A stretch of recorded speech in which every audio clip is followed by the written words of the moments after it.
وبركاته. وعليكم السلام ورحمة الله وبركاته. إن الحمد لله نحمده ونستعينه ونستغفره ونؤمن به ونتوكل عليه ونعوذ بالله من شرور أنفسنا ومن سيئات أعمالنا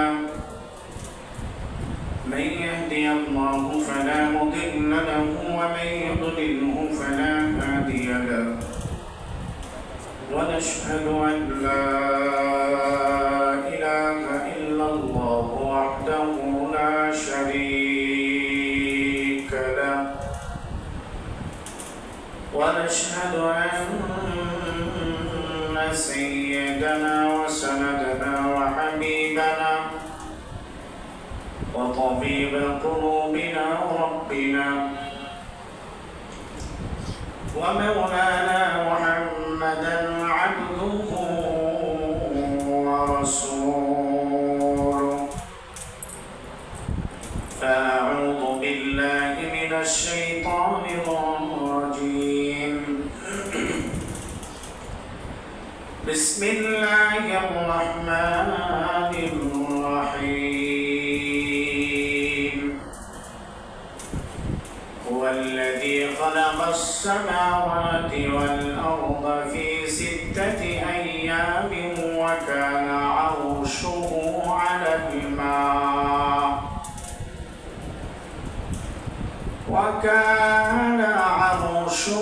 على الماء ليبلوكم أيكم أحسن عملا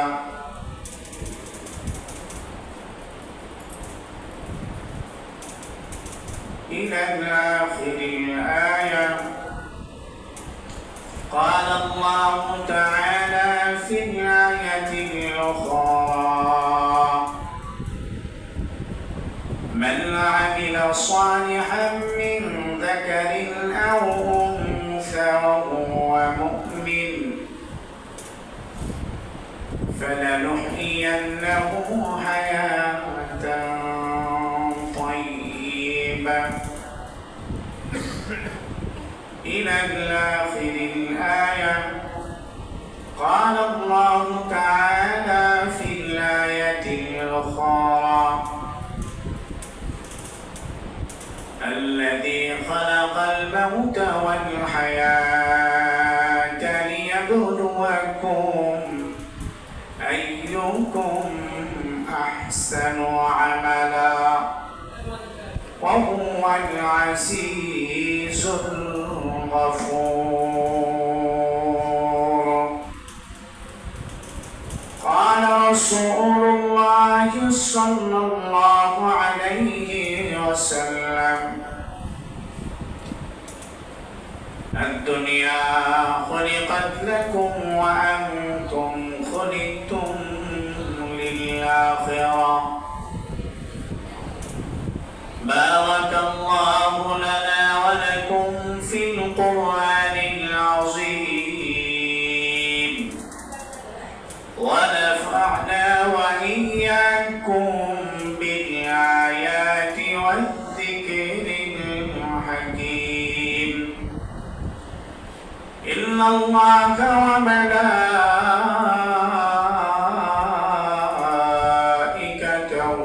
يصلون على النبي يا أيها الذين آمنوا صلوا عليه وسلموا تسليما. اللهم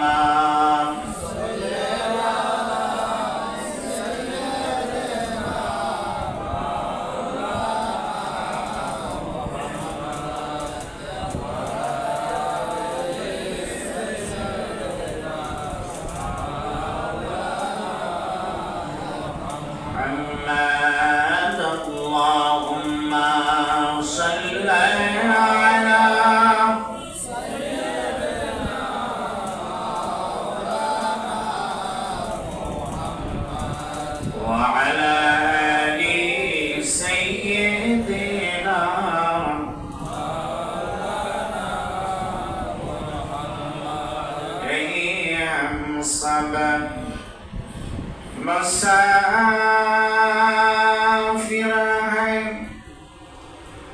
وإياك ارتكانا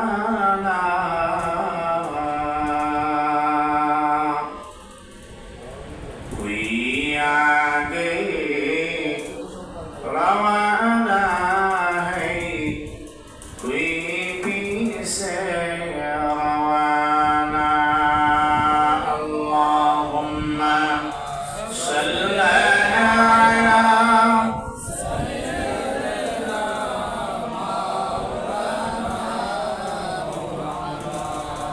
وعلى آل سيدنا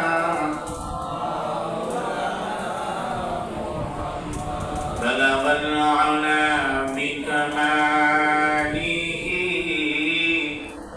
كشف الدجى بجماله حسنت جميع خصاله صلوا عليه وآله سلموا يا قوما صلوا على صدر الأمين مصطفى ما جاهل رحمة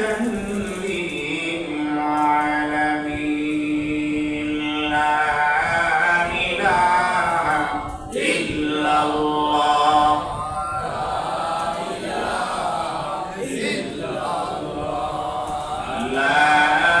إله إلا الله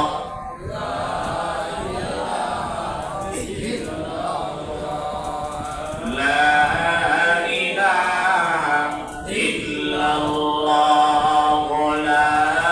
إله إلا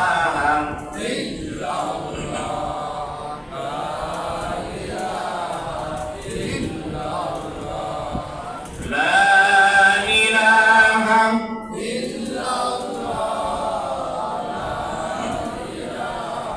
إلا الله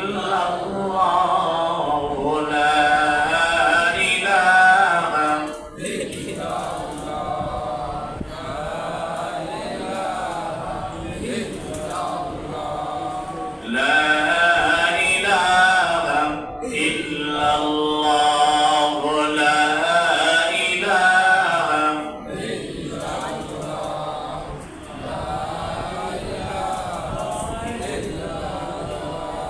لا إله إلا الله محمد رسول الله شكرا جوان كل قولي صلى الله عليه وسلم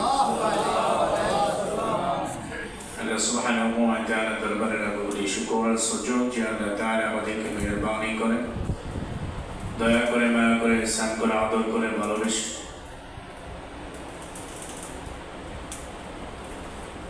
আমাদেরকে দীর্ঘ এক সপ্তাহ পরে আবার এই পবিত্র কোরআনুল কারীমের তাফসীরে আমাদেরকে সমবেত হওয়ার মতো সুযোগ করে দিয়েছেন যে মহান মনিব আপনাকে আমাকে দয়া করে মায়া করে ইহসান করে আদর করে ভালোবেসে তারপর মসজিদে কিছু সময়ের জন্য মেহমান হিসেবে আল্লাহ কবুল করেছেন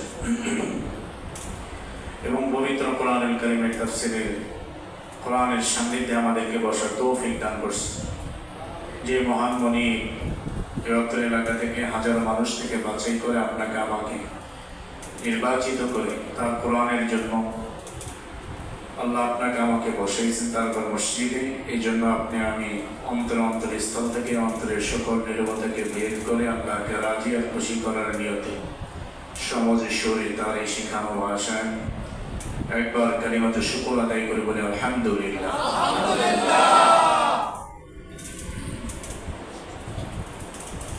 সেই মহান মনিবের দরবারে আর একবার শুকরিয়া আদায় করি যে মহান মনিব আপনাকে আমাকে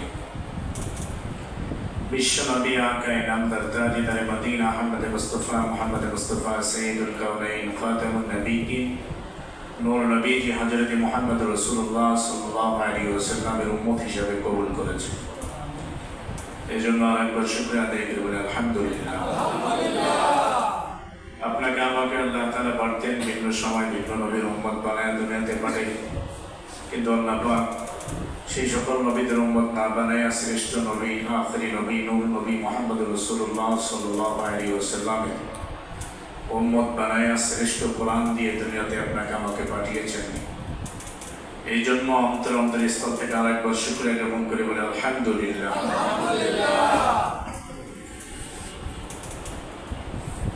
দরুদ ও সালাম বিশ্ব নবী আকায়ে নামদার তাজদার মদিনা আহমদ মুস্তাফা মুহাম্মদ মুস্তাফা সাইয়্যিদুল কাওনাইন খাতামুন নবিয়্যিন নূর নবীজি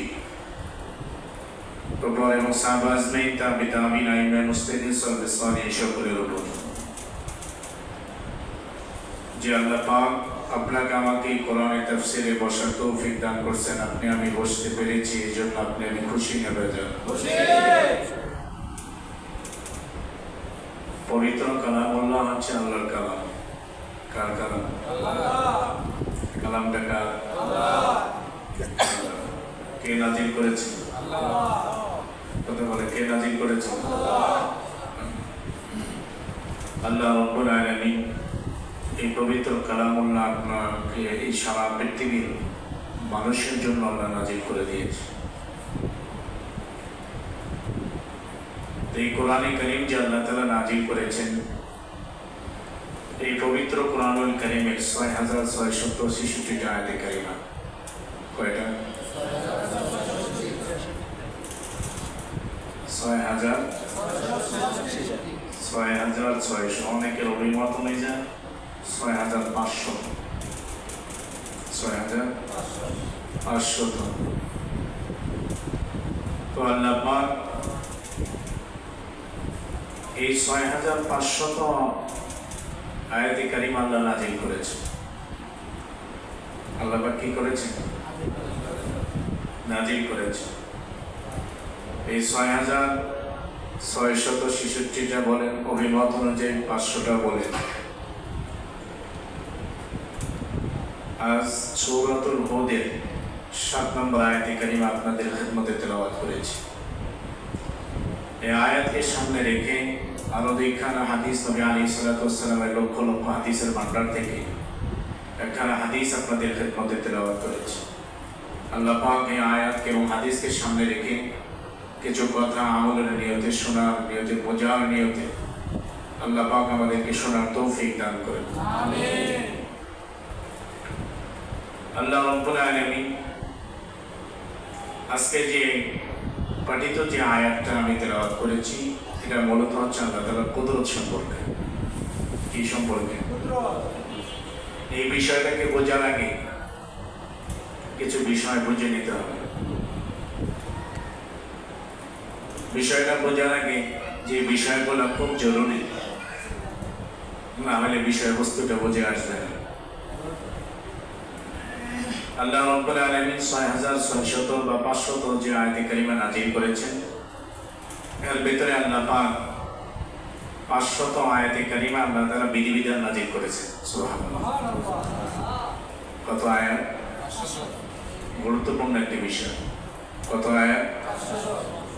৫০০ আয়াতে আল্লাহ তাআলা বিধিবিধান নাজিল করেছেন। বিধান। আর বাকি ৬০০০ আয়াত, কয় হাজার আয়াত? ৬০০০ আয়াত আল্লাহ তাআলা নসিহত পূর্ণ আল্লাহ নাজিল করেছে। কি পূর্ণ? নসিহত। নসিহত। আল্লাহ পাক এই ৬০০০ আয়াতে কারিমা নসিহত পূর্ণ নাজিল করেছে, কিন্তু এই নসিহতের ভিতরে ৩টা শ্রেণী ভাগ করছে। কয়টা? ৩টাকে আল্লাহ তাআলা ভাগ করছে। সেটা কি? তাজকির বি আলা ইল্লাহ। তাজকির বি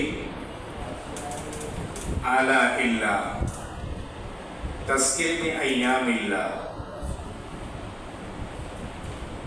তাজকির বি বাদাল মাউত। আল্লাহ পাক এটাকে ৩টা ভাগ করছে। কয়টা ভাগ? ৩টা ভাগ। তাসকিমি আলা ইল্লাহ। এক নম্বর যে অধ্যায়টা ভাগ করছেন, মানে আল্লাহ তাআলা কুদরত সম্পর্কে আল্লাহ তাআলা বয়ান করছেন। কি সম্পর্কে? কি সম্পর্কে? কুদরত সম্পর্কে আল্লাহ তাআলা বয়ান করছেন। তাসকিমি আলা ইল্লাহ, আল্লাহ তাআলার জাত এবং সিফত, আল্লাহ তাআলার কুদরত, এই সম্পর্কে আল্লাহ তাআলা বয়ান করছেন। তাসকিমি আইয়ামিল্লাহ,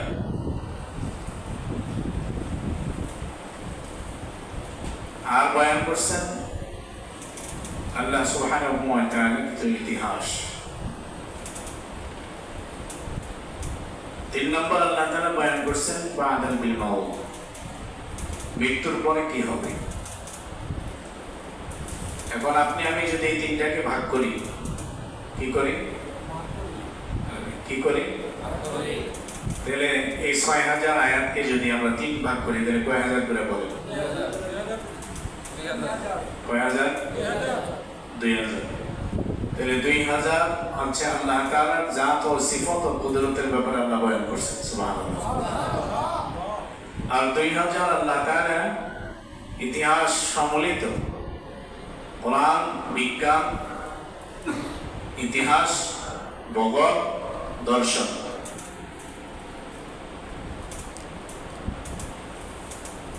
এর উপরে আল্লাহ তাআলা নাযিল করছেন।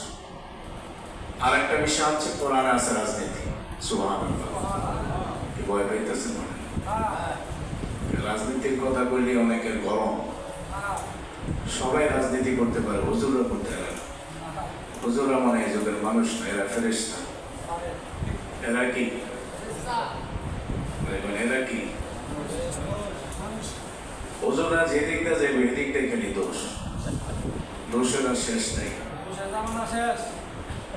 অতএব যে বিষয়বস্তু হচ্ছে কোরআনে আল্লাহ তাআলা 5টি বিষয় নাযিল করেন।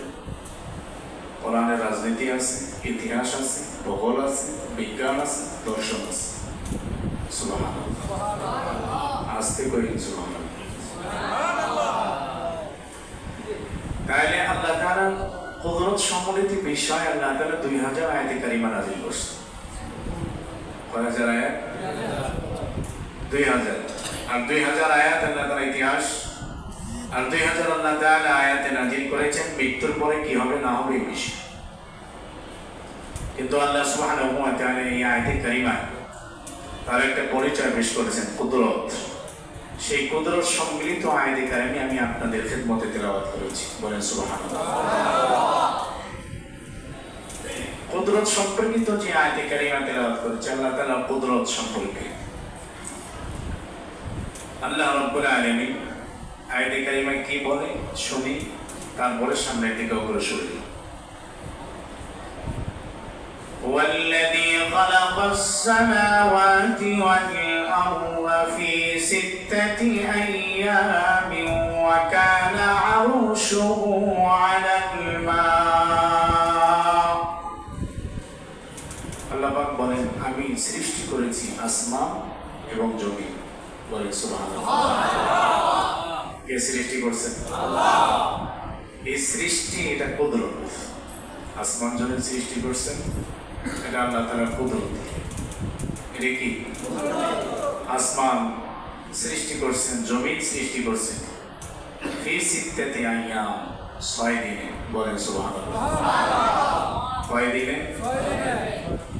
6 দিনে। কেমনে? হাদিসের ভিতরে আসছে রাসূল সাল্লাল্লাহু আলাইহি ওয়াসাল্লাম বলেন 2 দিনে আসমান সৃষ্টি করছেন। কয় দিনে? 2 দিনে। আর 4 দিনে এই জমিন সৃষ্টি করছে। জমিনের ভিতরে যা কিছু আছে এগুলো আল্লাহ তাআলা সৃষ্টি করছেন 4 দিনে। নদী, নালা, খাল, বিল, সমুদ্র, জাহাজ, গাছপালা সব কিছু আল্লাহ তাআলা 4 দিনে সৃষ্টি করছেন। কয় দিন? আল্লাহ কি ইচ্ছা করলে 1 মুহূর্তে পারতেন না? আরে কোন পারতেন কেন? তাহলে 6 দিন কেন বললেন? আল্লাহর কাছে মানে অভাব পড়ে গেছিল, ফেরেশতা মানুষের অভাব পড়ে গেছে, ফেরেশতাদের অভাব পড়ে গেছে, যে কাজ করাইতে পারে না, এই লেখা সৃষ্টি করে নাই, এরকম বলে আল্লাহ পাক এখানে কিছু হিকমত রাখছে। কি রাখছে? আপনারা শুক্রবারের দিন ছাড়া সপ্তাহে দিন কয়দিন হয়? আর কয়দিন? 6 দিন। কয়দিন? 6 দিন। ওয়াকানা আরশুহু আলাল মা, আল্লাহ পাক বলেন আসমান জমিন সৃষ্টি করার আগে আমার আরশ ছিল পানির উপরে। কই ছিল? লিয়াবলুয়াকুম আইয়ুকুম আহসানু আমালা। আমি আসমান জমিন সৃষ্টি করেছি 6 দিনে এবং আমার আরশ ছিল পানির উপরে, এবং আমি তোমাদেরকে পরীক্ষা করার জন্য। আল্লাহ পাক বলেন আকসারু আমালা, বলেন আকসারু আমালা বলেন নেই, বলছেন আল্লাহ পাক বলছেন আহসানু আমালা, আমি দেখতে চাই তোমাদের ভিতরে কে উত্তম আমল করে। আকসারু বলে নেই যে বেশি আমল করবে, এটা বলে নেই, কে উত্তম আমল করে। কে উত্তম? উত্তম আমল কি? মুফাসসিরিন ইকরামরা বলেন, রাইসুল মুফাসসিরিন আব্দুল্লাহ ইবনে আব্বাস রাদিয়াল্লাহু তাআলা থেকে একটা উদ্ধৃত এই তাফসীরের পরিপ্রেক্ষিতে তিনি বলেন যে আল্লাহ তাআলার আদেশ ও নিষেধকে পালন করা, এটাই হলো উত্তম আমল। আল্লাহ তাআলার আদেশ ও নিষেধ, আল্লাহ তাআলার আদেশকে মানা, নিষেধকে বর্জন করা, এটা হচ্ছে সবচেয়ে উত্তম আমল। আর এটা সবচেয়ে উত্তম আমল। এই প্রথম গাড়িতে আমরা ধরা। আল্লাহ আমাদের সকলকে আমল করার তৌফিক দান করেন। আমিন। ওয়ালা ইন কুনতা ইন্নাকুম মাবউসুনা মিন বাদিল মাউত লায়াকুনান্না আল্লাযীনা কাফারু ইন হাযা ইল্লা সিহরুম মুবিন। আল্লাহ পাক বলেন যে কেন তোমাদেরকে এই যে মৃত্যুর পরে আবার তোমাদেরকে আল্লাহ তাআলা কি করবেন? জীবিত করবেন। কি করবেন? জীবিত করবেন।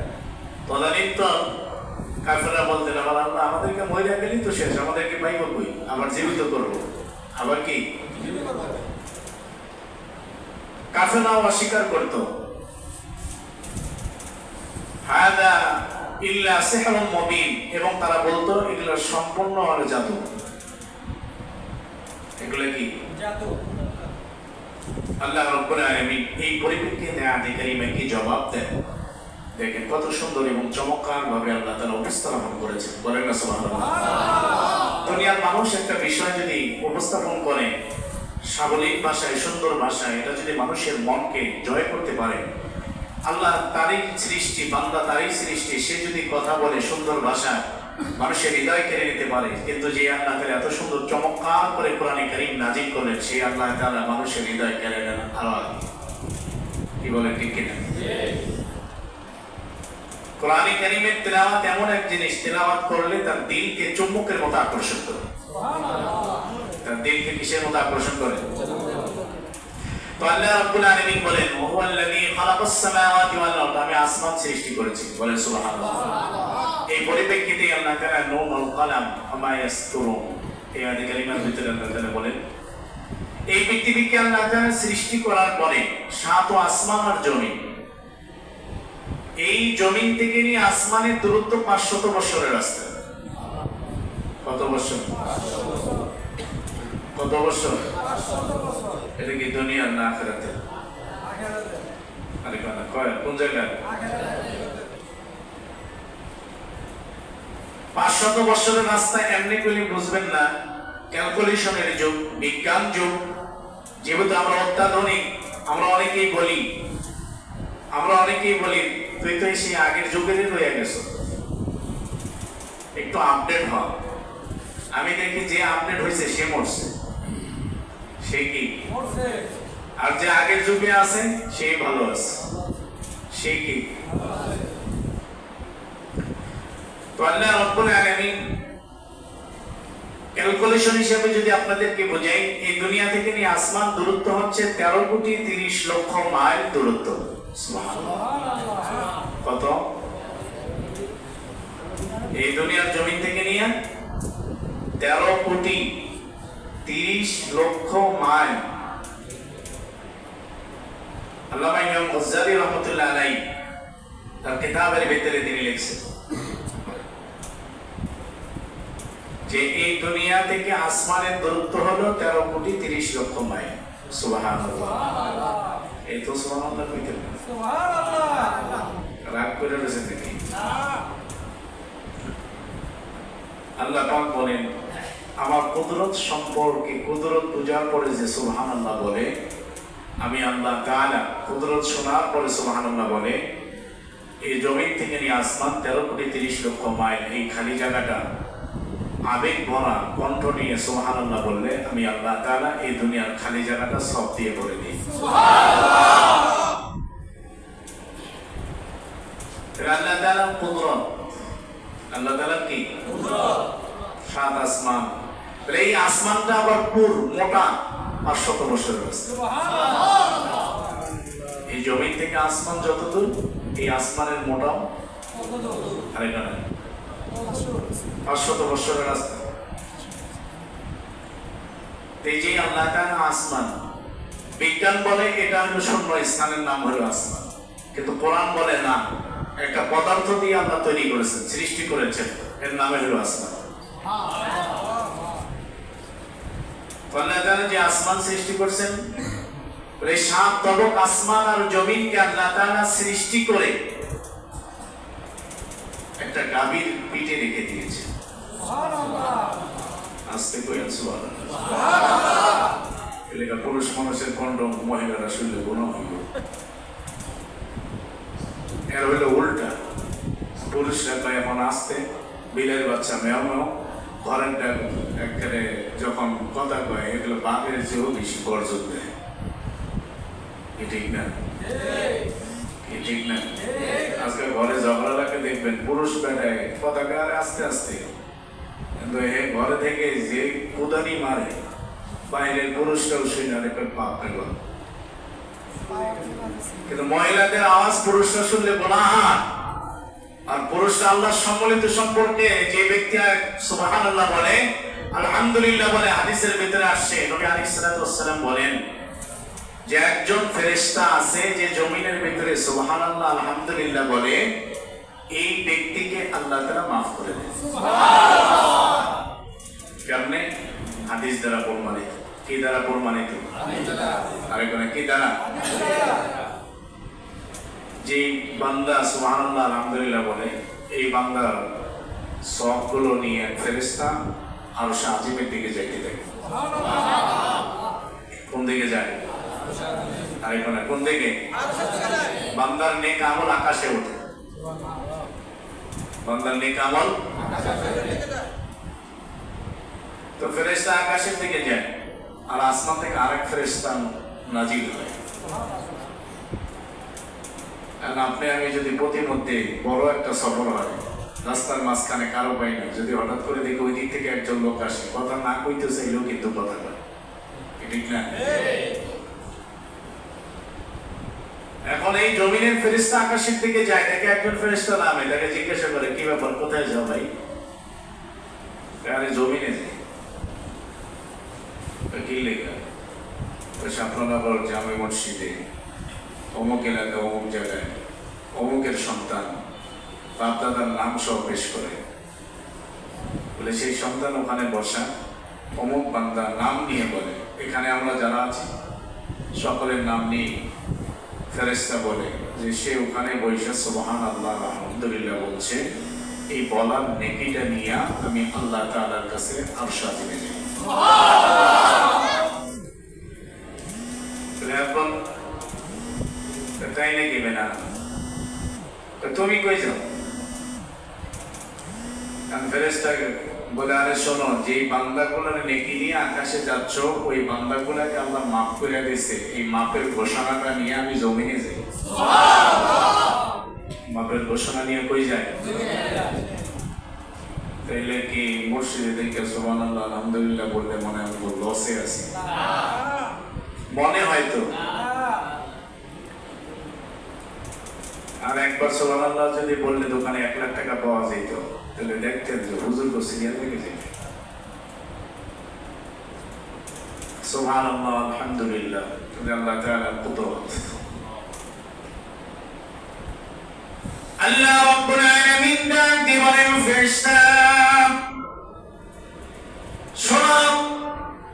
যে আমার বান্দা তার মনের দিকে নিয়ে সুবহানাল্লাহ প্রকাশ করেছে, বলে আমার জান পবিত্র, আমার সিফত পবিত্র, এই পবিত্রতার বয়ান দুনিয়ার ভিতরে তার মুখ দিয়ে প্রকাশ করেছে। আমি আল্লাহ তাআলা যেই বান্দা আমার জান সিফতের কথা বলে প্রকাশ করে আমার পবিত্রতার বয়ান প্রকাশ করেছে, অতএব আমি আল্লাহ তাআলা ওই বান্দার গুনাহগুলোকে মাফ করে দিলাম।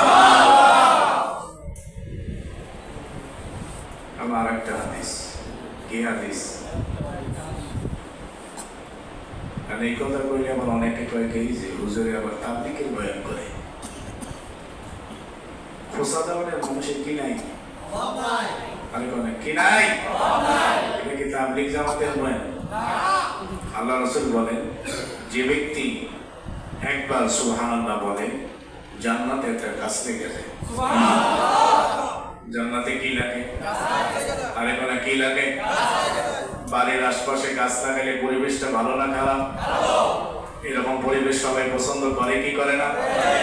এখন শহরের ভিতরে জায়গা কিনছে 500, তো গাছ লাগানোর জায়গা নাই, দেখে ছাদে লাগায়। কই লাগায়? এক ছাদে উঠলাম, দেখি কি আরে সুবহানাল্লাহ, গাছের অভাব নেই, ড্রাগন ফল, আপেল, মালটা।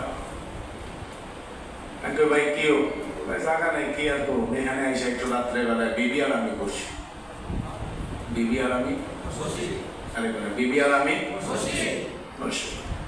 এটা কে না চায়? আল্লাহ পাক বলেন, এর চেয়ে কোটি কোটি কোটি গুণ আমি আল্লাহ আমার বান্দার জন্য যত নাজ ও নিয়ামতের দরজা জান্নাতের ভিতরে রেখে দিয়েছি।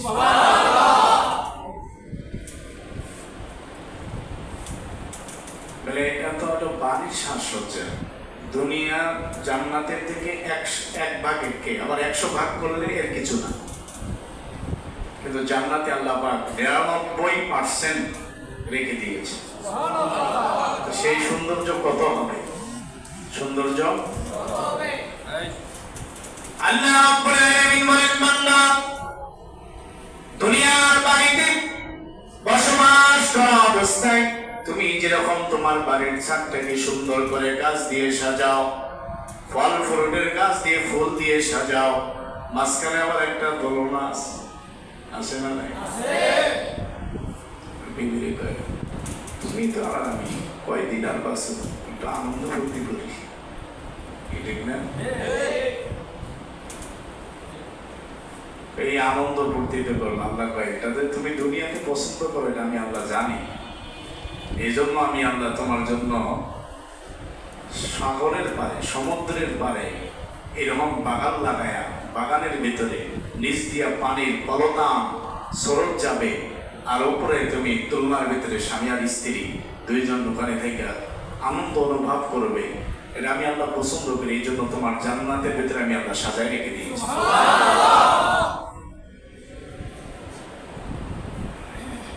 দরকার আছে না? আর কোনো দরকার আছে? বিশ্ব নবী রাহমাতুল লিল আলামিন ডাক দিয়ে বলেন, আমার উম্মতেরা যারা একবার সুবহানাল্লাহ বলে আল্লাহ পাক তার জান্নাতের ভিতরে একটা গাছ লাগায়া দেন। দুনিয়ার যদি একটা তেজস্বী ঘোড়া হয়, এই ঘোড়াটা যদি এই গাছের পাশ দিয়ে যদি 70 বছর পর্যন্ত এই ঘোড়াটা শুধু এই গাছের ছাওয়ার পাশ দিয়ে দৌড়াইতে থাকে, তারপরও এই গাছের ছাওয়া দৌড়ে শেষ করতে পারবে না। সুবহানাল্লাহ বলে জান্নাতে একটা গাছ, আরেকবার জান্নাতে একটা গাছ। আল্লাহ নবীকে বলে, ইয়া রাসূলুল্লাহ, আরেকবার বলবে আরো একটা না, দুইবার বলবে দুইটাই লাগবে, বলে তিনটে।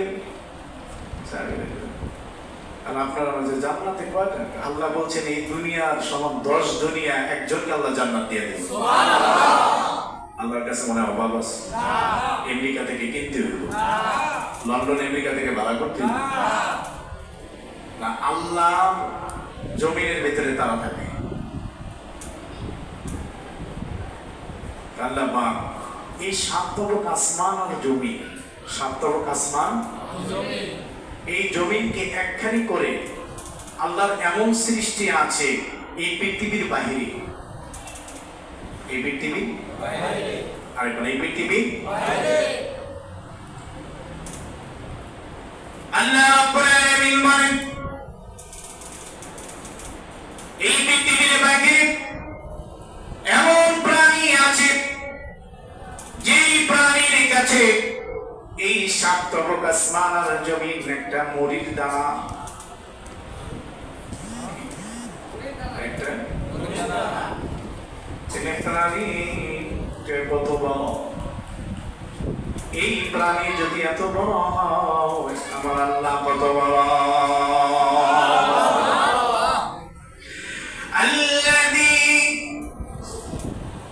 আল্লাহ রাব্বুল আলামিন এই কথাটি কোরআনুল কারীমের ভিতরে বলেন আল্লাযী খালাকাস সামাওয়াতি ওয়াল আরদ, আমি আল্লাহ আসমান আর জমিন সৃষ্টি করেছি। আসমান আর জমিনকে সৃষ্টি করেছেন আল্লাহ। আরেকটু জোরে বলেন কে? আল্লাহ পাক আসমান আর জমিন সৃষ্টি করে একটা গাভীর উপর রেখে দিয়েছে। কিসের উপর? গাভী চেনেন নি? আরে কোন গাভী চেনেন? কিসের উপর? গাভী। গাভী চেনেন তো? গাভী কারোর দুধ বেশি দিলে আবার হিংসা করে, আছে না? আরে কোন আসেনি?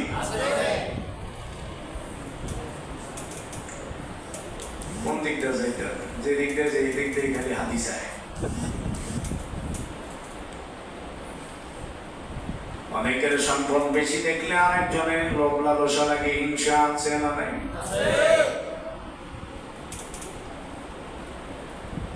সমাজের ভিতরে আজকে আমাদের প্রতিহিংসা বেশি, কথা বলেন ঠিক কিনা?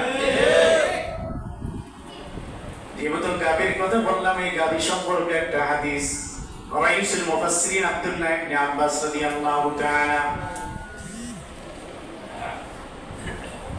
তিনি বয়ান করেন, হযরত আব্বাস রাদিয়াল্লাহু তাআলা বলেন তার পূর্বের এক সময় এক জমানায় এক বাদশা ছিল, এক জায়গা, এক প্রদেশের বাদশা। কি বাদশা চেনেন তো? যে পরিচালনা করে, কি বলে? আর এখানে কি বলে? বাদশা। এই বাদশা তার প্রজাদের ভেতরে একজন প্রজা ছিল, আর এই বাচ্চার একটা অভ্যাস ছিল, প্রতিদিন সে হরিণ শিকারি করত। কি করত? আছে না নাই? টাকা পয়সা যদি থাকে রে ভাই, মনের ভিতরে ফুর্তির শেষ নেই, ঠিক না? কেউ বক শিকার করে, আছে না নাই? আরে কোনা আছে না নাই? এক একজন এক একটা শিকার করে। এর ভিতরে শুনলাম এই খবরগুলো কিছুদিন আগে প্রকাশ হয়েছে, একজন নাকি সরকারি একজন এমপি না মন্ত্রী নাকি কুত্তা আর বিড়ালের খামার আছে। কুত্তা আর বিড়াল পালনের শখ, চিন্তা করে। টাকা যদি থাকে, সম্পদ যদি থাকে, তাহলে মনে যে কত ফুর্তি থাকে, আর যদি না থাকে তাহলে সব বুদ্ধি এক জায়গায় থাকে। বুদ্ধি দিয়ে আর কি হয় না কাজ, আর বুদ্ধি দিয়ে কি হয় না?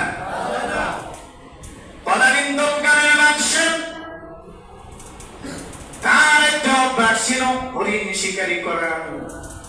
হরিণ শিকার করার জন্য যেতে হয় বন জঙ্গলে। গভীর জঙ্গলে চলে গেলেন। গভীর জঙ্গলে যাওয়ার পর হরিণ শিকারি করতে যান। রাত যখন গভীর হয়ে গেল, সময় যখন গভীর হয়ে গেল, ওখান থেকে ফিরে আসা সম্ভব না। চিন্তা করলেন আশপাশে কেউ আছেনি, তালাশ করতে থাকলেন। তালাশ করে পার্শ্ববর্তী দেখে একটা বাড়ি দেখা যায়। কি দেখা যায়? বাড়ির দরজায় সালাম দেওয়া বললেন, ভাই আমি একজন মুসাফির, আজকে রাতে আপনার এখানে থাকার একটু জায়গা হবে? আগে তো দেশ গ্রামে বাংলা ঘর, উঠান ঘর মুসাফিরদের জন্য, কি বলেন ঠিক না? এটা কি মুসাফিরদের? কিন্তু এখন আর মুসাফিরের ঘর লাগে না। নিজেই থেকে জায়গা পাই না, আবার মুসাফিরের ঘর কোন সময়? করে ডাক দিলেন, বাড়ি থেকে আছো? বাড়ির দিকে একজন বের হয়ে আসলেন, কে তুমি? বাচ্চা চিন্তা করলেন, আমার বাচ্চার পরিচয় দেওয়া যাবে না। পরিচয় লুকায় বললেন, আমি একজন সাধারণ মানুষ, আমি আজকে রাত্রির জন্য আপনার ঘরে মেহমান হতে চাই। কি হতে চাই? মেহমান ঘরে গেলে তো খাবার দেওয়া লাগে, ঠিক কিনা? কইল ঠিক না কইল ঠিক? আমাদের সমাজে অনেকে মেহমান আসলে আমরা অনেকেই নাখোশ হয়ে যাই। আল্লাহর নবী বলেন, যার ঘরে মেহমান আসে আল্লাহ তাআলার পক্ষ থেকে 1000 রহমত নিয়ে তার ঘরে প্রবেশ করে। আর মেহমান আইলেও আমাদের ঘরের মা বোন, তো মহিলাদের তো তাফসীর শোনে, আমার পুরুষের চেয়ে মহিলা সংখ্যা বেশি। মা বোনটা অনেক সময় মেহমান এলে খাওয়ান না থাকলে ঘরের ভেতরে পাতিল আছে না, চামিজ আছে, ঠিক না? তো অভাবের দিনে মেহমান আসার সময় পাইল না, খাইতে পারি না, ব্যবসা বাণিজ্যের অবস্থা ভালো না। আল্লাহর কি হুকুম, ঠিক ওই মুহূর্তে আবার দেখা গেছে জামাইয়ের বাড়ির লোকায় বসে, অবস্থাটা কেমন হইবে না চিন্তা করে। জামাইয়ের বাড়ির লোকরে বউ দেখতে রাখা, ঠিক না? সময় টময় আর পাই না। এখন আবার জামাই দেখবা, দেখছো ব্যবসা বাণিজ্য তোমারও ভালো না, এর ভিতরে হেরা এসে গেছে, কি আর করবা, যাও তোমার ফ্যামিলি, আমি কিছু না করলেও তো আমার দোষ হইল। আর বাপের বাড়িটা হইলে মাশাআল্লাহ মুস্কি হাসি দিয়ে সুন্দর করে যায়, সাইজা বুঝা সামনে যায়, দানে একটা লুকি কই হুঁসনি, আরে কতদিন ধরে আয় না, দেখছো কতবার কইলাম আইতে আয় না, আজকে আয় করছি, কি ঠিক না? না ওই সাপলা বলে মানে এরকম নাই, আরে নাই, আমার সাপলা বলে মা বোনরা সব রাবেয়া মুসলিম, আর পুরুষরা হইল মনের জাত, কথা বলে ঠিক কিনা? আল্লাহ কবুল করেন। আমি বলতে চাই, তুমি যদি মেহমানকে অপেক্ষা করো তাহলে আল্লাহ রাসূলের সম্মানকে, তোমার ঘরের রহমতকে তুমি অপেক্ষা করবা। কি বলেন ঠিক কিনা? মেহমান 1000 রহমত দিয়ে তোমার ঘরে আসে, যেই মেহমানের হোক না কেন, মেহমান রহমতের বরকতের দরজা নিয়ে তোমার ঘরের দুয়ারে হাজির। আর সেই মেহমান আসলে যা থাকে তাই দিয়ে করো, বিশ্বনবীর হাদিস, তার জন্য আলাদা এক্সট্রা প্রয়োজন নাই, তোমার সামর্থ্য অনুযায়ী করো। তোমার কাছে তো মেহমান আসলে জোর জবরদস্তি করে খাইতে চায় না, কি বলেন ঠিক কিনা? লেগে আপনারা দাওয়াত দেন না দেখে আমি হাইতে দাওয়াত দিই বাজে না। আল্লাহ সবার দিলটাকে বড় করে দিন, আর ওজনে বলেন আমিন। যার রিজিক যেখানে আছে সে সেখানে যাবে, কথা বলেন ঠিক কিনা? যার রিজিক যেখানে আছে যাবে, সেখানে খাবে, কথা বলেন ঠিক কিনা? আল্লাহর কি মেহেরবানি, দেখেন একদিন হঠাৎ করে বসে আছি ঈশার নামাজ পড়ে, আমার মুয়াজ্জিন সাহেব খাওয়ায় বসে, কেউ খাও আজকে পার্টি করে, গরম গরম দেখা যায়, আবার ভারীও দেখা যায়, দেখতে নেই কি ব্যাপার, আপনার মহব্বতের মুসলিমের বাড়ি খাও, কি কে না আপনার রিপন বইয়ে করে, তাই নাকি? বাটি খুলে দেখি মাশাআল্লাহ তেহারি, গরম গরম তেহারি পাখায় বাড়ায়, আর আমার মুয়াজ্জিন সাহেব হুজুর খাইবেন, আমি কই তেহারি দেখলে তো আমার জিভে মানে তেহারি, সাথে সাথে ফোন দিল, হুজুরও খাইব, পাঠাই দেন, রিপন ভাই গেল পাঠাই দেন, ইসমাইল আমার খাদে মরছে, পাঠাই দিলাম, সাথে সাথে পাঠাই দিল, আলহামদুলিল্লাহ। দেখা গেছে আমার সাথে শুধু আমি একাই না, এখানে আরো 3-4 জন আছে, আমরা খাইছি। এরকম কিছু আছে, ওলামা ইকরাম সাধারণ মানুষকে মেহমানদারির জন্য মল লাগে, কথা বলেন ঠিক কিনা? কি লাগে? আর সম্পদ থাকলে মেহমানদারি হয় না, বলে মল লাগে, আত্মা লাগে, যার আত্মা বড়, যারা প্রকৃত আত্মার ধরে তারা বড়, কথা বলেন ঠিক কিনা? যারা এদের ভিতরে আত্মা ছোট তারা বড় লোক নয়, তারা কিনবে, তাদের জন্য আল্লাহ রাসূল বদদোয়া করছে। আল্লাহ আমাদেরকে কবুল করেন, আমিন। এখন সে মেহমান হিসেবে ঘরে উঠছে। চিন্তা করলেন মেহমান যখন আসছে খাবার সামনে দিয়ে দুধের পেয়ালাই না সামনে দিচ্ছে। কি এর পেয়ালা? আরে করে কি এর? মেহমান খাবার, মেহমানের সামনে খাবার দিয়া মেজবান কথা বলে আসে না নাই? আরে আসেনি। আমাদের সমাজে আবার মেহমান ঘরে যায় যদি খাইতে বসে, যদি বাড়ির মেজবান কথা না কয় এটাও দোষ। আমরা আইসি রাগ করছে মনে হয়, এর লিগে কথা হবে না, এর লিগে কি কয় না, কারণ মেজবান কইয়া মাঝে মাঝে কথাও কইতে হয়, আবার মেজবান খাবারও শরীক হইতে হয়। কথা বলেন ঠিক কিনা? মেহমানের সাথে মেজবান খাবারের শরীক হওয়া এটা সুন্নাত। সুবহানাল্লাহ। এটা কি? আরে এটা কি? আল্লাহ কবুল করে। এখন খাবার সামনে দিয়ে তিনিও খায়, মেজবানও খায়, দুধ নিয়ে আসে বসে, এতগুলো দুধ কয় খান, পেট ভরে খান। বলে তাই নাকি? বলে খান। বলে কি গাভী আছে? বলে হ্যাঁ। বলে কত দুধ? বলে আল্লাহ পাক আমাকে এই গাভীতে প্রতিদিন 100 কেজি করে দুধ দেয়। কত দিন? 100 লিটার যদি দুধ হয়, যে মানে এর হাঁটবে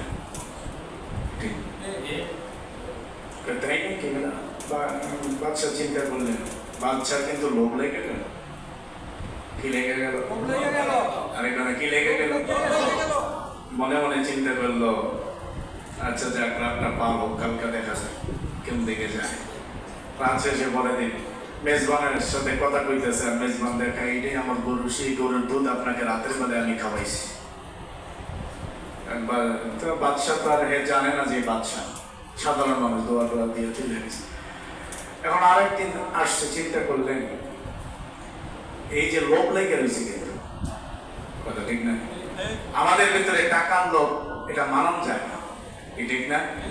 টাকা যদি সামনে আসে, আমাদের কাছে পিসাবের পীরের যোগ্যতার চোখের সামনে থাকে না। টাকা সম্পদ যদি দুনিয়ার লোভের কারণে সামনে আসে, আমাদের ইজ্জত তখন থাকে না, তার যোগ্যতার দিকে তাকায় না, ওর সম্পদের দিকে তার লোভ বেশি হয়ে যায়। আমি খোদার কসম করে বলি, যে আলেম আল্লাহর জন্য কাজ করে, তার সামনে সম্পদের পাহাড় গড়ে থাকলেও আল্লাহ পাক কোটি কোটি টাকার সম্পদ তার পায়ের নিচে ঢেলে দিবে। কথা বলেন ঠিক কিনা? সম্পদের লোভ, ক্ষমতার লোভ, এগুলা কেউ সামলাইতে পারে না, ঠিক না? বিগত দিন আপনারা দেখছেন, এটি বইলে লাভ নেই। যাই হোক, শেষ পর্যন্ত চিন্তা, তার ভেতরে একটাই লোক, এই গাভীটা কেমনে নেওয়া যায়, এই গাভীটা কেমনে নেওয়া যায়। আমাদের সমাজের ভিতরে এই সমস্ত কিছু লোক আছে, যার কোনো একটু ভালো কিছু হলে লোভ লেগে যায়, প্রতি হিংসা বশত এটাকে কেমনে হ্রাস করবে, ঠিক না? বাজারের ভিতরে যদি একটা দোকান ভালো বেচা কিনা,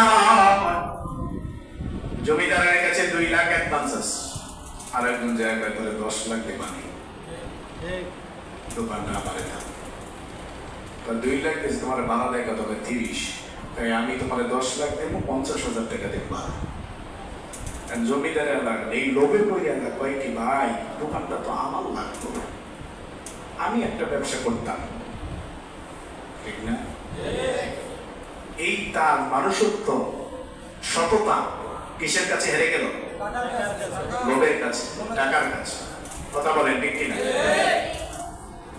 বাদশা পরের দিন চিন্তা না করলো, এবার যাবো হরিণ শিকারি করতে। পরের দিন ওই গাভীটা আমার চলে বলে কলে কৌশলে যেমনি হোক নিতে, আরে করে নিতে আজও আসছে। আসার পরে রাত্রে বেলায় যখন গেছে, রাত্রে বেলায় আবার তার বাড়ি মেহমান হয়েছে।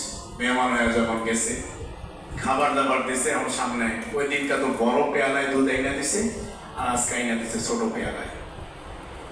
বিষয়টা কেমন হইল? বিষয়টা আরে করে বিষয়টা অল্প পেয়ালায় দুধ দেখার পরে বাচ্চা জিজ্ঞাসা করে, কি ও ভাই কি ব্যাপার? ওই দিন কাঁদে দিলেন পেয়ালা বইরা, আবার আরো আজকে এতটুকু দিলেন, বুঝলাম না যে গাভীটা আমার প্রতিদিন 100 লিটার দুধ দেয়, এটা কেন আজকে আধা কেজিও হইল না? আজকে আজকে আধা কেজি হইল না। এখন বাচ্চা চিন্তা করে গেলেন, কালকে জিগেলাম 100 লিটার হয় আর আজকে আধা লিটার হয়নি, ব্যাপারটা কি? শিক্ষিত মানুষ, জ্ঞানী মানুষ, ভদ্র মানুষ, সামাজিক মানুষ অল্পতেই বোঝে। কথা বলেন ঠিক কিনা? অল্পতেই, যারা বোঝার অল্পতেই বোঝে, আর যারা বোঝে না হাজার কইলেও এর শরীরে গন্ডারের চামড়া। এর শরীরে কার চামড়া? আরেকবার কার চামড়া? যারা আল্লাহ তাআলার বিধান সম্পর্কে আর আল্লাহর নিয়ামত খায়, আল্লাহর কুদরতের ভিতরে থাইকা, আসমান আর জমিনের ভিতরে থাইকা, জমিনের উপরে বসবাস করে, আসমানের নিচে বসবাস করে, মালিকের কুদরতি হাওয়া আপনি আমি গ্রহণ করি, মালিকের কুদরতি খাবার খাই, মালিকের নিয়ামত খাই, খাইতে খাইতে বড় হয়ে গেলাম, দাঁতগুলোকে ক্ষয় করে ফেললাম, দাঁত পড়ে গেল, তারপরও সে আল্লাহর হুকুম পালন করে না। কথা বলেন ঠিক না? আছে না নাই? কারে কইতাম? তারপরও ফজরের সময় মুসল্লি নেই। ফজরের সময় কি নাই? কারণ আমরা দুইজন খালি ঠেকাই কইরা, যদি চাকরি না থাকতো আমগরও পাইতেন না। ইমাম মুয়াজ্জিন চিন্তা করেন, আজ ফজরের নামাজ না পড়লে চাকরিটাই থাকবো না, যাই পড়ায়। বর্তমান প্রেক্ষাপটে এরকম। কথা বলে ঠিক কিনা? আল্লাহ আমাদের সকলকে বোঝার তৌফিক দান করেন। আরো জোরে বলেন আমিন। বাদশাহ এই অবস্থা দেখা এই লোক আগে ছিল 100 লিটারের আর আজকে হাফ লিটারের, আশ্চর্য হয়ে গেল, কি ব্যাপার? তিনি আজকাল কিছু না বলে চলে গেল। চলে যায় আর বুঝতে পারলেন এটা আমার অবিচার, এটা আমার কি আমি রাজা। এই মানুষ তো বোঝে নাই, এই প্রজা তো বোঝে নাই যে আমি রাজা। অতএব তাহলে আমি রাজা, আমার প্রজাদের উপর অবিচার করলেই সমস্যা দেখা দেয়। সে এখন দ্বিতীয় দিন চিন্তা করলেন, না যা করছি আরেকজনের সম্পদ ছিনে নেওয়ার লোভ, এটা অন্তরে ঠিক না। আল্লাহ, এটা ভুল হয়েছে, আল্লাহ তুমি আমাকে মাফ করে দাও। তওবা করে সে আবার আজকে রওনা হলো। তওবা করে কি করলো? রওনা দিয়ে ও আজকেও এই বাড়ির মেহমান। আজকে কি মেহমান হওয়ার পরে খাওয়ার সামনে নিয়ে আসার পরে খাবার যখন দিছে, আজকেও দুধ ভরপুর পেয়ালা বইরা আরো দিছে। এখন জিজ্ঞাসা করে কি ব্যাপার ভাই? আল্লাহ দিলে আজকে 100 লিটারই হয়েছে। 100 লিটার হয়েছে।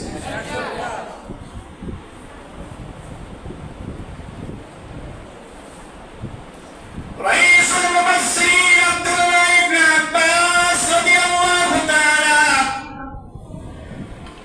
তিনি বলেন, জমিনের ভিতরে যখন কোন রাজা, কোন প্রজা, কোন রাজা, কোন দল, কোন সরকার যখন জনগণের উপর জুলুম করা শুরু করে দিবে, তখন আল্লাহ পক্ষ থেকে জমিনের বরকত কমে যাবে। আল্লাহর পক্ষ থেকে জমিনের বরকত বোঝেননি না? খালি আমি কইয়া গেলাম, আপনারা কেন কি বোঝেন? কি যখন মানুষ অত্যাচার করে, যার অধীনস্থে যারা থাকে তার নিচে যখন অত্যাচার করে, জমিনের বরকত আল্লাহ ছিনায় নেয়, আসমান থেকে বরকতকে আল্লাহ ছিনায় নেয়, ফল ভালো ফসল দেয়, জমিন ভালো ফসল দেয়, গাছ ভালো ফল দেয়, ওই ফল তখন সুফল থাকে না, কুফল হয়ে যায়, জমিনের থেকে বরকত উঠে যায়। আমি বলতে চাই, যারা এই দুঃশাসন কায়েম করেছিল দীর্ঘ 15টি বৎসরের ভিতরে, জনগণ শান্তিতে ছিল না। আজ দুঃশাসনের অবসান ঘটেছে, মানুষের ভিতরে শান্তির বাতাস চলতেছে। আমরা চাই কেউ আমাকে, কেউ কোনোদিন রাজনীতির দিকে কেউ ঠেলবেন না। আমি আওয়ামী লীগও করি না, বিএনপিও করি না, আমি কোন দল করি না। অতএব কেউ আমার সাথে, কেউ রাজনীতির সাথে ঘেঁষানোর চেষ্টা করবেন না। আমি একজন উন্মুক্ত স্বাধীন বাংলাদেশের নাগরিক। আমার স্বাধীন বাংলাদেশের সার্বভৌমত্বের, আমার জন্ম ইসলাম এই দেশে, এই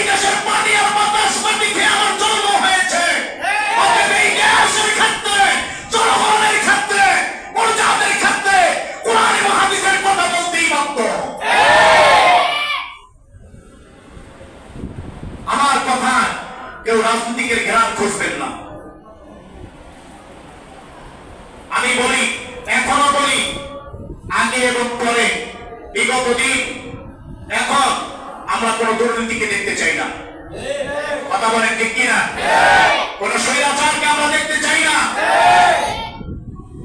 আমরা কোন দুর্নীতিবাজকে পছন্দ করি না। দোয়া করি সামনে যেন আমাদের একটা নতুন মুখ আসে। কথা বলেন ঠিক কিনা? একজন পুরুষ চাই। কথা বলেন ঠিক কিনা? আমরা তো মহিলার পিছিয়ে দৌড়িতে দিতে অভ্যাস, এর লেগে মহিলার গোলাম বানাই দিস। কি বানাই দিস? আল্লাহ আমাদেরকে বোঝার তৌফিক দান করুন। রাইসুল মুফাসসিরিন আব্দুল্লাহ ইবনে আব্বাস বলেন, এই বাদশার ভিতরে যখন দুনিয়ার লোক ছিল, প্রজাদের সম্পদ হরণ করার চিন্তা ভাবনা ছিল, তখন আল্লাহ তাআলা জমিনের বরকত কেড়ে নিয়েছে। বলে ওই গাভীর থেকে যখন নিতে চাইছে, বলে গাভীর বরকত আল্লাহ কেড়ে নিয়ে আধা কেজি দিছে। আর যখন তার তওবা ইস্তেগফার করছে, বলে আল্লাহ পাক আবার এটার ভিতরে বরকত দিয়ে দিছে। জমিনের বরকত আসে। আল্লাহ পাক বলেন, আল্লাযী খালাকাল সামাওয়াতি ওয়াল আরদ, আল্লাহ পাক বলেন আসমান আর জমিন আল্লাহ আমি সৃষ্টি করেছি, এই জমিনের বরকত দিয়েছি তোমাদেরকে বসবাস করার জন্য। বলেন না সুবহানাল্লাহ। ফি সিত্তাতি আইয়াম, আমি 6 দিনে সৃষ্টি করেছি। ওয়া কানা আরশু আলাল মা, আল্লাহ পাক বলেন এই জমিনের ভিতরে যা কিছু আছে সব তোমাদের জন্য। সুবহানাল্লাহ। সব কাদের জন্য? আমাদের জন্য। আরেকবার কাদের জন্য? আমাদের জন্য। আল্লাহ পাক খালি একটা শর্ত লাগাইছে, বলে দুনিয়ার যা কিছু আছে সব তোমার জন্য, কিন্তু তুমি আমার জন্য। সুবহানাল্লাহ। তুমি কার জন্য? আমার জন্য। তুমি কার জন্য? আল্লাহর জন্য। ওয়া মা খালাকুতুল জিন্না ওয়াল ইনসা ইল্লা লিয়া'বুদুন। আল্লাহ পাক বলেন আমি জিন, ইনসান, মানুষ, জিন সৃষ্টি করেছে আমার ইবাদত করার জন্য, আমার গোলামি করার জন্য, দাসত্ব করার জন্য। গোলামি করবো কার? আল্লাহ। কথা বলে গোলামি করবো কার? আল্লাহ। দাসত্ব করবো কার? আল্লাহ। হুকুম মানবো কার? আল্লাহ। আল্লাহ। এই আল্লাহর আসমানের নিচে জমিনের উপরে একমাত্র কার হুকুম চলবে? আল্লাহ। কথা বলেন কার? আল্লাহ। আল্লাহর হুকুম চলবে। কথা বলেন ঠিক কিনা? আল্লাহ পাক আমাদের সকলকে কবুল করে। আমিন। আর ওজনে বলেন আমিন। আমিন। কোন জায়গা থেকে কোন জায়গায় গেলাম? আল্লাহ বলেন আল্লাযী খালাকাস সামাওয়াতি ওয়াল আরদ, আসমান জমিন সৃষ্টি করলেন। বলে গাভীর উপরে। কিসের উপরে? গাভীর উপরে। আরে মানে কিসের উপরে? গাভীর উপরে। তাহলে গাভীটা কত বড়? সুবহানাল্লাহ। সুবহানাল্লাহ। আস্তে করে সুবহানাল্লাহ। সুবহানাল্লাহ। গাভীটা কত বড়?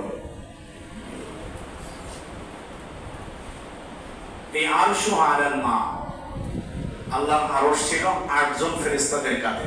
সুবহানাল্লাহ। কয়জন ফেরেশতাদের কাঁধে? এই 8 জন ফেরেশতার বর্ণনা দিয়ে শুনেন, তাহলে আল্লাহ কত বড় বাইরে আছে। একজন ফেরেশতার এক কাঁধ। কয় কাঁধ? এক কাঁধ। বলে এক কাঁধের 5-13 কোটি মাইল। সুবহানাল্লাহ। ইমাম গজ্জালী রাহমাতুল্লাহ আলাইহি আরশের ব্যাপারে বয়ান করছেন। তাহলে এক কাঁধের 5 যদি 13 কোটি মাইল হয়, আরেক কাঁধের 5 13 কোটি মাইল, তাহলে 13 দুগুণ 26। তাহলে একজনের যদি 26 কোটি মাইল একজনের কাঁধে হয়, তাহলে 8 জন ফেরেশতা লাগে এই আরশটা বহন করতে। সুবহানাল্লাহ। সারা পৃথিবীতে পানি, সারা পৃথিবী কি পানি, এই পানির ভিতরে ফেরেশতারা দাঁড়ায় আছে এই কাঁধকে বহন করতে, মানে আরশকে বহন করতে কাঁধের উপর। এই আরশটা কত বড়? এই আরশে আজিম যে সকল ফেরেশতারা তাদের ভিতরে নিয়ে দাঁড়াতো পানির ভিতরে, পানি তাদের পায়ের গোড়ালি পর্যন্ত থাকতো। সুবহানাল্লাহ। তাহলে আল্লাহর ওই সংখ্যক ফেরেশতা কত বড়?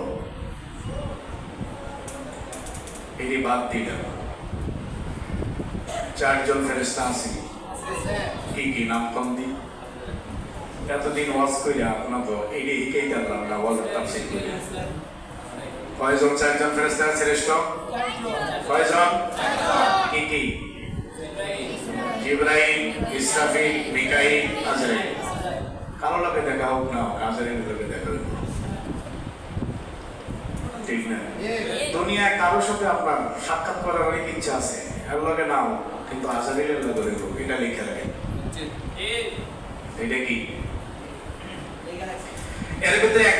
ফেরেশতা মিকাইল। কি নাম? আরেকবার কি নাম? মিকাইল আলাইহিস সালাম। আল্লাহ রাব্বুল আলামিন মিকাইল আলাইহিস সালামকে এত বড় করে সৃষ্টি করেছেন। মিকাইল আলাইহিস সালামের মাথার ভিতরে যদি সারা পৃথিবীর পানিগুলা, এই পৃথিবীতে 3 ভাগ পানি আছে, 1 ভাগ মাটি। পৃথিবীর আটলান্টিক মহাসাগর যত বড় বড় সাগর আছে, সমস্ত সাগরগুলাকে একখানে করে সব পানিগুলা যদি মিকাইল আলাইহিস সালামের মাথায় ঢেলে দেওয়া হয়, তারপর মিকাইল আলাইহিস সালামের মাথার চুল ভিজবে না। আল্লাহর সৃষ্টি মিকাইল ফেরেশতা কত বড়, ইসরাফিল কত বড়। ইসরাফিলের কথা বাদ, যে বোমভাটা নিয়ে দাঁড়ায় আছে ইনিয়া আরে সিংহা,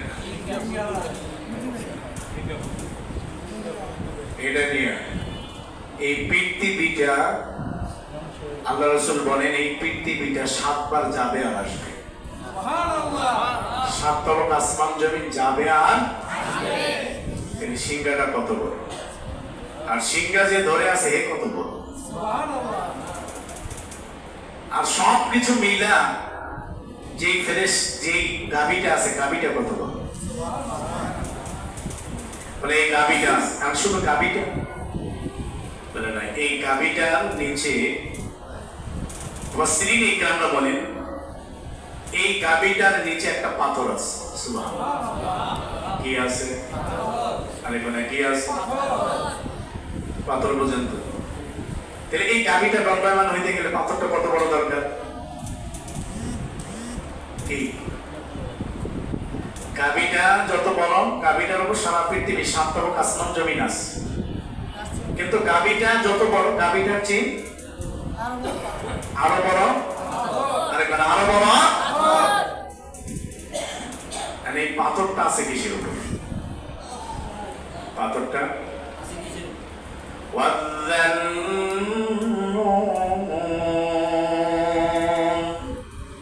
আল্লাহ পাক বলেন একটা মাছের উপর।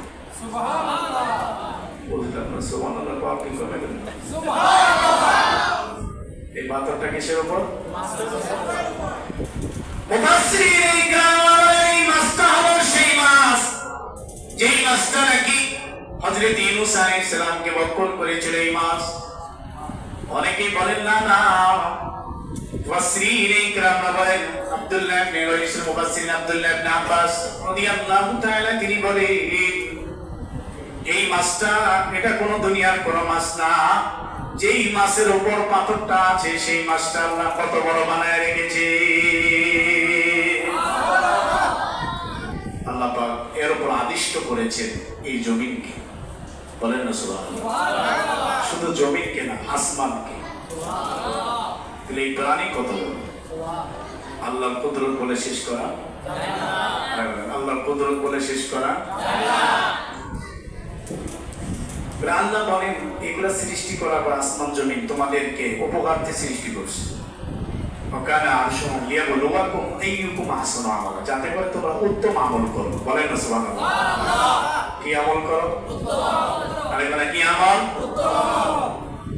পরে তার সময় দেন না, সামনে আপনারা ধৈর্য হারা হয়ে যাবেন। যাক আজকে এই পর্যন্ত ইনশাআল্লাহ।